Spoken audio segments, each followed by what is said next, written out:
آج میں نے آپ سے خدمت میں ایک اپیل کرنی ہے، وہ یہ ہے کہ ہم نے نا آج اس جمعے میں عہد کرنا ہے کہ ہم نے جھوٹ نہیں بولنا۔ ایک دفعہ ہم نے بچے سے کہا تھا، مجبور تھے، شاید بڑے مجبور ہوں گے ہم، کسی صاحب نے نا بڑی مجبوری میں ایک دن اپنے بچے سے کہہ دیا، وہ باہر آیا تھا بندہ پیسے لینے، اس کا قرض دینا تھا، تنگ دستی تھی، مجبوری تھی، تو اس نے کہا بیٹا ادھر آ، اسے جا کے کہا ابو گھر نہیں۔ آپ نے ایک دفعہ کہا، پھر آپ ساری زندگی روئیں گے کہ پتر میرے ساتھ تو سچ بولا کرنا، لیکن وہ نہیں بولے گا۔ یہ جھوٹ اتنی بڑی مصیبت ہے۔ عورت اپنے شوہر سے کہتی ہے پیسے تھوڑے دے دیا کر، جوڑے ایک میں گزارا کر لوں گی، میرے ساتھ سچ تو بولنا، وہ سچ تو بول۔ تو اگر لاہور جاتا ہے تو مجھے لاہور کا ہی بتا کے جا، میرا رشتہ پیسوں سے نہیں اعتماد سے جڑا ہے۔ ماں کہتی ہے ماں بیٹے سے، پتر سچی بات تھوڑی کر لیا کر، سچی کیا کر۔ سچ ختم ہو گیا۔ اب لوگوں نے جھوٹ کا نام بدل دیا ہے، کہتے میں نے بہانہ کر دیا تھا۔ او بھئی آپ نے جھوٹ بولا تھا، صاف صاف کہیں، نام بدل دیا۔ جھوٹ کھا گیا میرے ملک کو، جھوٹ کھا گیا اس ملت کو، جھوٹ نے اس امت کو قریب سے آ کے تھام لیا۔ ہم بڑی آزمائش میں ہیں، ہم مطلب ہر شخصی الا ماشاءاللہ، ہر شخصی، آپ کسی شخص سے کوئی معاہدہ کرتے ہیں، کوئی چیز بنانے کی بات کرتے ہیں، خریدنے کی بات کرتے ہیں، وہ جو کہتا ہے اس پر پورا کیوں نہیں اترتا؟ وہ غلط بات کیوں کرتا ہے؟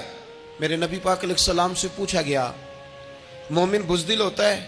حضور نے فرمایا ہو جاتا ہے، کبھی یہ غلطی آ جاتی ہے۔ حضور مومن کنجوس ہوتا ہے؟ فرمایا کبھی ہو جاتا ہے۔ یا رسول اللہ مومن جھوٹا بھی ہوتا ہے؟ تو میرے رسول فرمانے لگے نہیں، میرا کلمہ پڑھنے والا ساری غلطیاں کر سکتا ہے، میرا مومن جھوٹ نہیں بولا کرتا۔ مومن جھوٹ۔ ابو سفیان کو کیسر روم نے، ہرکل نے اپنے دربار میں کھڑا کر کے کہا ابو سفیان ابھی کلمہ نہیں پڑھتے تھے، تمہارا کوئی رشتہ ہے نبی پاک سے جنہوں نے مجھے بھی خط لکھا ہے کہ مسلمان ہو جاؤ؟ کہنے لگے ہاں میں چچا ہوں رشتے میں۔ کہا وہ کیسے ہیں پیغمبر؟ تو ابو سفیان کہتے ہیں چونکہ میں مخالف تھا، میں نے وہ ساری باتیں کی جو ہم ان کے خلاف کرتے تھے۔ اس نے آخری بات پوچھی، اس نے کہا ابو سفیان یہ بتا کہ وہ جنہوں نے اعلان نبوت کیا ہے کیا کبھی انہوں نے جھوٹ بھی بولا ہے؟ ابو سفیان کہتے ہیں کہ ایک منٹ کے لیے میں نے کہا کہہ دوں، مخالفت تھی نا، تو پھر میں نے سوچا یہ تو عرب کی وزاداری کے خلاف ہے، عرب میں سے تو کوئی جھوٹ بولنا پسند ہی نہیں کرتا، اور پھر میں اگر حضور کو معاذ اللہ جادوگر شاعر کہوں گا تو شاید کسی کو ایک منٹ کے لیے متوجہ کر سکوں، اور نبی پاک نے جھوٹ بولا ہے، یہ تو مانے گا ہی کوئی نہیں۔ کہتے ہیں بادشاہ نے پھر زور دے کے کہا سردار بتاتے کیوں نہیں، کیا کبھی انہوں نے جھوٹ بھی بولا ہے؟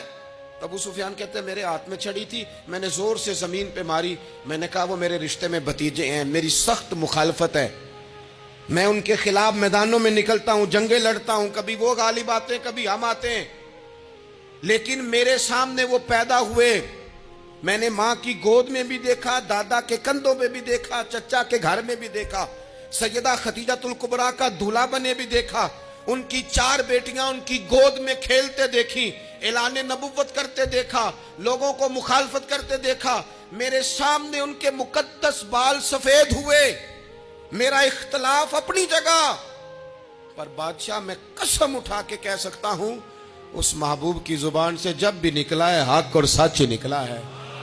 اسیر دشمن کی چاہ میں بھی، وہ مخالفوں کی نگاہ میں بھی امی ہے، صادق ہے، معتبر ہے، میرا پیغمبر عظیم تر ہے، میرا پیغمبر عظیم تر ہے، میرا پیغمبر عظیم تر ہے۔ جھوٹ نہیں کبھی حضور نے بولا۔ کہتے میں نے جواب دیا تو سناٹا چھا گیا سارے دربار میں، کتنے اس نے سوال پوچھے، گھنٹوں بات ہو، سناٹا چھا گیا۔